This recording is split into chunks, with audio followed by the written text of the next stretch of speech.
Welcome to this WildHub Festival 2021 session, organised by authors and educators on a mission. And the topic today is climate education and optimism. What is the aim of your group, authors and educators on a mission?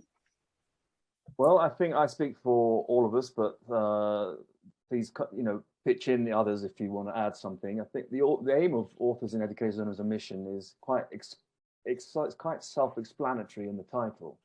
It's to raise awareness, to spread the knowledge as a tool of empowerment about the things that we care about and that we know that a lot of other people also care about, which is the natural environment, the very broadest way of describing it. And within that, particularly focused on the climate crisis. So we want to use our books, our voice. This is our voice to the world. Through fiction and non-fiction, we can make our voices heard, perhaps in ways that otherwise we wouldn't be able to. And as a group, it's a lot more compelling to approach these subjects as a group rather than as an individual isolated.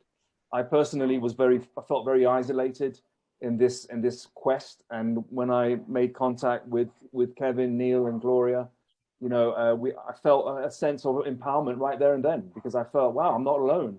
There are others, and I know there are plenty of others beyond them. And so Authors and Education's mission is about this synergy.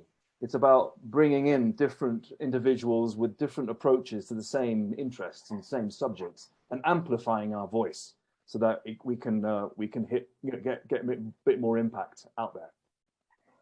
I think some of the, it begs the question, anyone that's involved in climate change, anyone that has some knowledge of it, it begs the question, why doesn't the whole world see it as we see it? Why is a good portion of the world, in the nicest sense, with their head in the sand?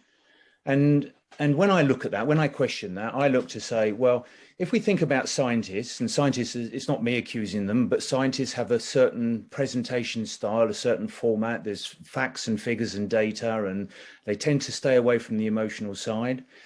Activists, climate activists, of course, they are much more emotional, but equally people see them as just upsetting their day and inconvenience them. And it's very seldom that the governments who we want to make an impression on are actually inconvenienced, because they're beyond all of that. So there's two sects that are trying to make a difference. And of course, one is seen as lecturing and the other one is seen as just upsetting.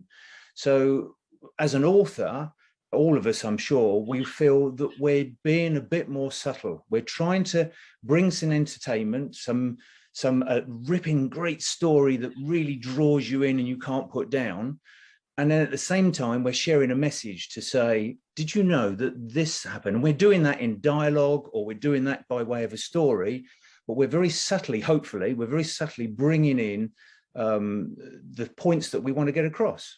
And so it's just a different style. And we need all those styles, of course. There's not one better than another. We need all those styles to actually make a difference and convince the world we need to act, and we need to act very, very quickly. Yeah. And the point I'd like to make is that I feel sometimes that I'm sort of only taking a small area of the problems of climate change because I've concentrated on oceans. But of course, it is a big climate change situation with, as I say, 80% of the world getting their oxygen from the ocean. But how many people know that? So few people know it.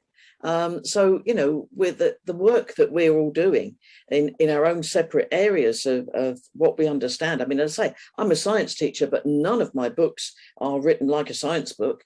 I've always said that my non-fiction work is written in English language. It's not written in science. So, and I think that comes from being the sort of teacher who, always wants to, I was teaching sort of 11 to 18-year-olds. So you've got to explain everything you say. You can't just, go off on, your own little area like some people do when they become university professors. I mean, that's not my scene at all.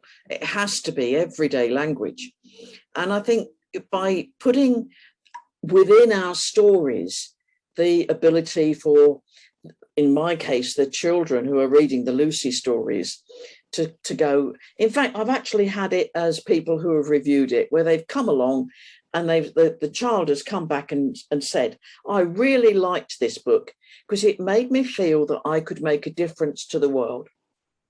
And when you get a comment like that, I think you think, okay, I think I'm on the right lines now.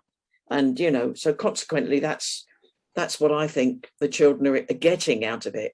They're sitting there, the parents think, oh, they're just reading an adventure, but no, they're doing far more than that. And all of our characters are, I suppose, you know, little climate change protesters in their own way by the time they get to the end of the book, because they've discovered something is wrong. And the children in the book want to do something about it. And the children who are reading it come away thinking, I could have a go at that too. Being an author can be quite a lonely career choice. So just the opportunity to chat with like-minded people around the world has just been a fantastic opportunity.